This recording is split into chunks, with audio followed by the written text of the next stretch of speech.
പോയിട്ടുള്ള ആളാണ്. അവിടെ ഒന്നും കാണാത്ത ഒരു കാര്യം എനിക്ക് ഈ വിശ്വാസികളിൽ കാണാൻ സാധിച്ചു. അത് അവർക്ക് അവരുടെ നബിയോട്, അവരുടെ നേതാവിനോടുള്ള സ്നേഹമാണ്. എന്താണ് അവരുടെ സ്നേഹത്തിന്റെ പ്രകടനം? അത് മറ്റൊരു സ്ഥലത്തും എനിക്ക് ആ രീതിയിലുള്ള സ്നേഹപ്രകടനം കാണാനേ സാധിച്ചിട്ടില്ല.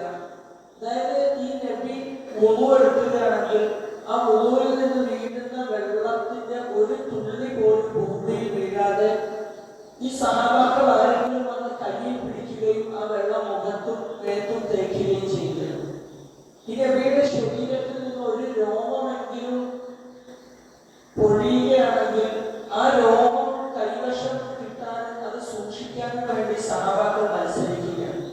ഈ നബി ഒന്ന് തുപ്പുകയാണെങ്കിൽ ആ തുപ്പൽ പോലും നിലത്ത് വീഴുകയില്ല. ഈ സഹാബാക്കൾ അത് കയ്യിലെടുക്കുകയും അത് മേത്ത് പുരട്ടുകയും ചെയ്യുകയാണ്.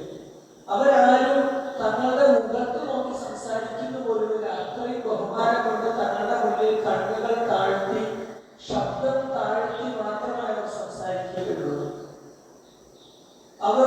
അവരോട് തങ്ങൾ എന്തെങ്കിലും പറയുകയാണെങ്കിൽ, അവരുടെ എന്ത് സാഹചര്യമാണെങ്കിലും അത് പരിഗണിക്കാതെ അത് അനുസരിക്കാൻ വേണ്ടി അവർ തയ്യാറായി നിൽക്കുകയാണ്.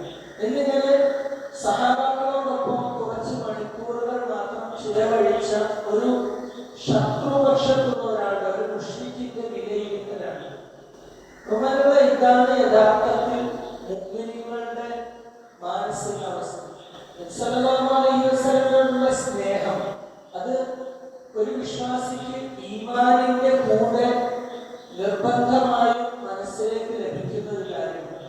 ഒരു മനുഷ്യന്റെ ഉള്ളിൽ യഥാർത്ഥമായ ഈമാനുണ്ട് എന്നതിന്റെ ലക്ഷണമാണ് അവന് സല്ലല്ലാഹു അലൈഹി വസല്ലമയുടെ ആത്മാർത്ഥമായ സ്നേഹം ഉണ്ടാകുന്നത്. സഹാബാക്കൾ ഈ രീതിയിൽ സ്നേഹിച്ചു. നമ്മൾ എങ്ങനെ സ്നേഹിക്കണം? സല്ലല്ലാഹു അലൈഹി വസല്ലമയുടെ ഹദീസിൽ നമ്മളെ കുറിച്ച് പറയുന്നുണ്ട്, ഞാൻ എന്റെ സഹോദരങ്ങളെ കാണാൻ ആഗ്രഹിക്കുന്നു. സല്ലല്ലാഹു അലൈഹി വസല്ലം തുടർന്ന് പറയുന്നുണ്ട്, എന്റെ സഹോദരങ്ങൾ എന്ന് പറഞ്ഞാൽ എന്നെ കാണാതെ എന്നിൽ വിശ്വസിച്ചവരാണ്. അവരിൽ ഓരോരുത്തരും ആഗ്രഹിക്കും അവന്റെ സ്വന്തം കുടുംബവും നാടും സമ്പത്തും എല്ലാം ചെലവഴിച്ചിട്ടായാലും എന്നെ ഒന്ന് കാണാൻ സാധിച്ചിരുന്നെങ്കിൽ എന്ന് അവർ ഓരോരുത്തരും ആഗ്രഹിക്കും. ഇത്ര വലിയൊരു സ്നേഹത്തിന്റെ മാനസികാവസ്ഥ നമ്മുടെ മുന്നിൽ ഉണ്ടാകണം എങ്കിലാണ് സല്ലല്ലാഹു അലൈഹി വസല്ലമയെ സ്നേഹിക്കുന്ന തങ്ങളുടെ സഹോദരങ്ങൾ എന്ന വർണ്ണനയിൽ നമുക്ക് ഉൾപ്പെടാൻ സാധിക്കും. ഈ ഒരു സ്നേഹം ഈമാനിന്റെ ലക്ഷണമായിട്ടാണ് സല്ലല്ലാഹു അലൈഹി വസല്ലം വിശേഷിപ്പിച്ചത്. ലാ യുമിനു അഹദുകും ഹത്താ അകൂന അഹബ്ബ ഇലൈഹി മിൻ വാലിദിഹി വവലദിഹി വന്നാസി അജ്മഈൻ. ഒരു മനുഷ്യൻ വിശ്വാസിയാകണമെങ്കിൽ അവന് ഞാൻ പ്രിയങ്കരനാണ്. എത്ര പ്രിയങ്കരനാകണം? അവന് അവന്റെ മാതാപിതാക്കളെക്കാൾ, മക്കളെക്കാൾ, ഈ ലോകത്തുള്ള മറ്റെന്തിനേക്കാളും എന്നോട് സ്നേഹം ഉണ്ടാകുമ്പോഴാണ് ഒരു മനുഷ്യൻ വിശ്വാസിയാകുക എന്ന് റസൂലുള്ളാഹി സ്വല്ലല്ലാഹു അലൈഹി വസല്ലം. അതുകൊണ്ട് ഈ സ്നേഹം നമ്മുടെ ഓരോരുത്തരുടെയും ഉള്ളിൽ ഉണ്ടാകേണ്ടതാണ്. ആ സ്നേഹം ഉള്ളിൽ ഉണ്ടാകുമ്പോഴാണ് യഥാർത്ഥ മുഅ്മിൻ, ഈമാനുള്ള മനുഷ്യനാകാൻ നമുക്ക് സാധിക്കും.